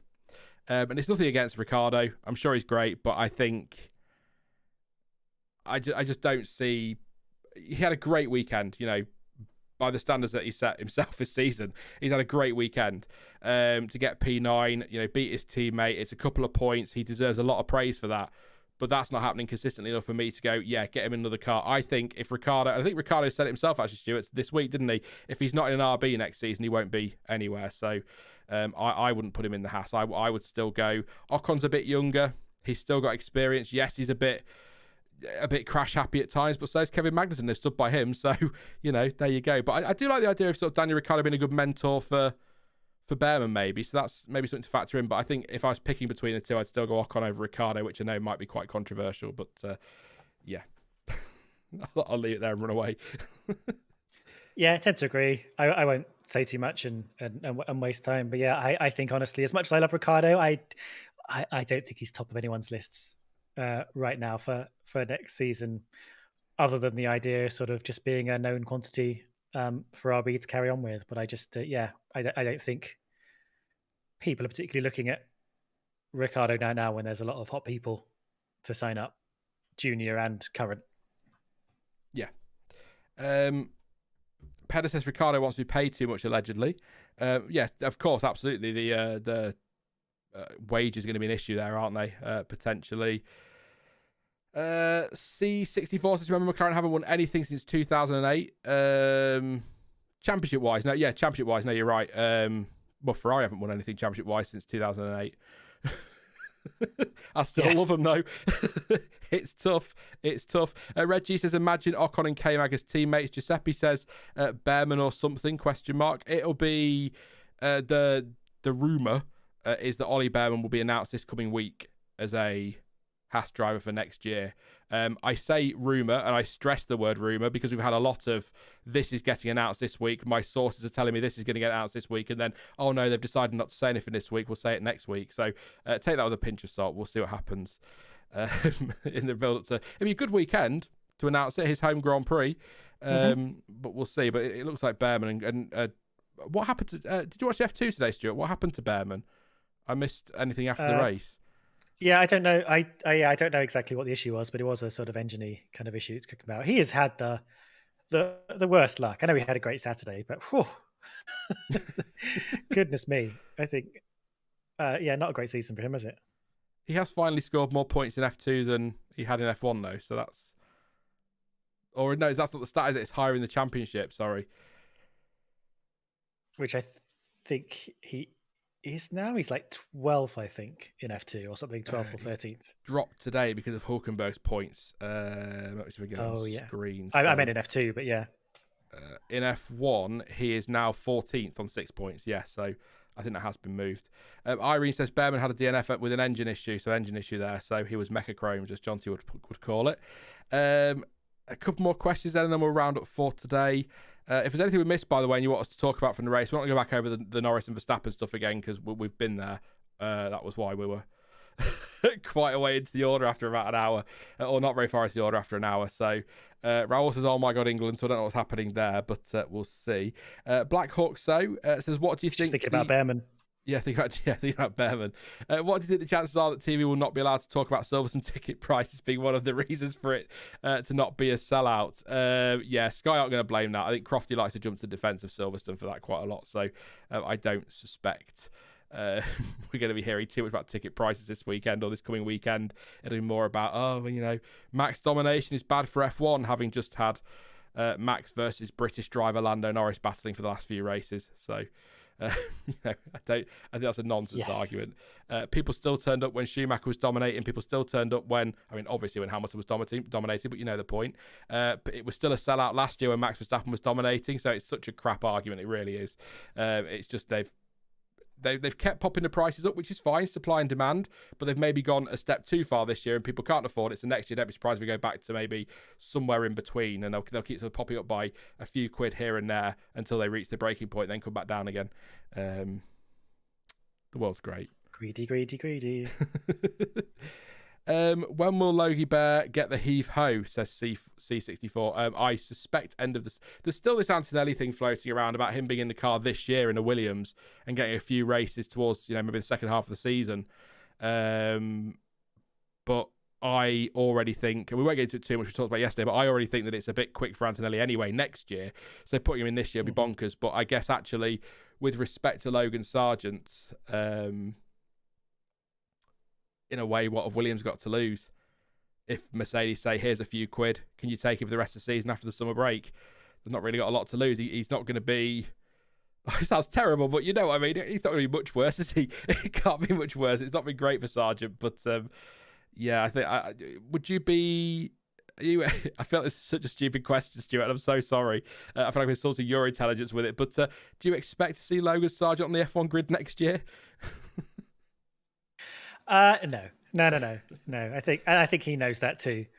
That's where we're at with Logan Sargeant. He just not quite good enough. I would and I agree with you about Antonelli. I think let him do an entire season of F2 without having to worry about F1, and then give him the full, winter break, sims testing, all that, just building up to a proper season. I think I wouldn't be too surprised if they brought him in early, because they seem to be doing all this chat about FIA revising the rules over, how young people can still get into F1 and stuff. They seem to be like building a kind of legal basis to bring Antonelli in. But I agree with you. I think just let him do this season, then bring him in next season.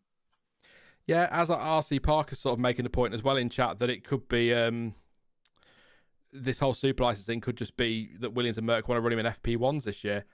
Maybe that's what this is all the rumours are. But there are a few senior journalists who think this is nailed on that he'll be in the car before the end of the year. But we'll see what happens there. Thoughts? Well, Charles was asking about Sargeant to IndyCar next year. That's something that I think is rumour. I think apparently a deal may have already been done. Some are saying, again, it's only speculation, but I don't think that's a bad place for him. Over here in America, bit of IndyCar racing could be good for him. Do you need a super license for FP1? Says Del. Oh God. It's a special kind of super license. Yeah. It's different. I don't know exactly what the rules are, but the qualifications are much lower to just be doing FP1. And that's what I think. If you have to run a green light in FP1 as well. If you haven't got, I think, yes, yeah, you've not got a full super license. You need to run a green light at the back of the car, like hell plates. yeah. Yeah. So yeah, it could be possible for him. But he has got the super license points, hasn't he, Antonelli? Unless I'm missing something. It was just he was too young to get the super license. As far as I understand, yes, but don't quote me on that because I'm not incredibly hot on who's got the points right now. Yeah. Oh, Wing Racer and Raul saying he's got the super license points. So there we go. It was the age thing that was the issue, wasn't it? It wasn't the points. So we'll see what happens with Antonelli, but we'll not. I'm not going to hype him up like some do. Definitely not. Let's talk. Says I'm happy. I just pay only €65 for F1 TV. I think that's for the year. And I made the sub long time ago, as our Sky prevents new subs on that channel now too. Blooming heck. It's expensive, isn't it? Yeah, Raul just confirmed it's just age. John T says, can't wait for us to be here in 3 years talking about the Antonelli rule. Yeah, very, very true. That could be a laugh. What else have we got in the comments then? And then we'll wrap up because I think we covered everything pretty well today, actually, Stuart, on what happened in the race. I think most of the focus was on what happened at the front in the end. But yeah, Christian says, did you hear it or see the Andrea Stella interview and his POV of the incident? Yes. He, what's the phrase? Didn't pull any punches on that one, Stuart, did he? No. He was a bit cross. I think he made an interesting point, and not to harp back on it, but I think he's talking about in previous years, way like, the kind of 2019 to 2021 kind of age, that they didn't bring a hard line down on what he was doing back then. So he's kind of become a bit of a free for all on that kind of driving now. It's kind of opened up this kind of worms a long time ago, and they should have put a stop on it back then. So again, I think I said earlier, it's just the wrong side of marginal, but you can tell he was unhappy but quite articulate about it. I think he made some interesting points. Here's one to round off on. Alfie Alf says, who will be world champions first, McLaren or Ferrari? Oh no. I mean, right now it looks like McLaren, doesn't it? Are the most likely to do it out of the two teams. Yeah, I guess based on here and now, McLaren. But 2026, Ferrari works engine could all change. Yeah, I'm going to go McLaren as well. I know you can make these you can only make these predictions with recency bias, with what's kind of right in front of you. Really, you can't. You can't predict the kind of the rest of the sliding door scenario that opens up from here. But if you look at the way McLaren have got themselves together as a team, the way they're able to develop their cars effectively, the way they've moved from season to season, how good those two drivers are, you could see definite progress to the point now where they're regularly challenging Red Bull, and possibly if the sort of if the lines kind of continue as they are, maybe they'll be out and out the strongest team by the end of the season. I don't think it'll be enough to take the championship, but I think they might be able to get themselves to that point where you could reasonably argue they're the strongest team, and then start next year even stronger and possibly put in a title bid. Then that's a chance. I mean, we always like to see a really close title fight right before a rules change, don't we? Yes. So whereas I think if you look at Ferrari, year after year after year, they had this thing where they've kind of come out of the box strong. They look like race winners, title challengers, and then they just can't keep it together for the whole season. They drop back and they make mistakes, and they're not quite as coherent and strong together as McLaren have shown them to be. So I think in the way the teams are and the way the teams behave over a season, it looks like McLaren is going to be the first to that. And it may even be as soon as next year, I think. Yeah, I think next year, I was just going to say, just sort of building on that point, I think McLaren need to give it everything next year, because that could be their best shot for a while, because not to sort of talk them down as a team. I agree. They've made some great steps forward. Things are more coherent now. Zach Brown gets a lot of criticism, some of it fair, but he's done a great job at that team with the people that he's brought in and everything behind the scenes, so he deserves some credit for that, and obviously Andrea Stella doing the same. But my concern for McLaren longer term, just looking down the road a bit further, is what compromises they may have to make for their chassis to fit a Mercedes engine in, whereas Ferrari can build everything around that engine. So fewer compromises might need to be made. So that might put them in a stronger place for 26. But of course, again, like you say, recency bias has to play a part. The here and now, you'd have to say McLaren, but a couple of years down the line, that could all change. But that's the beauty of F1, I guess. That's why we love it, I think.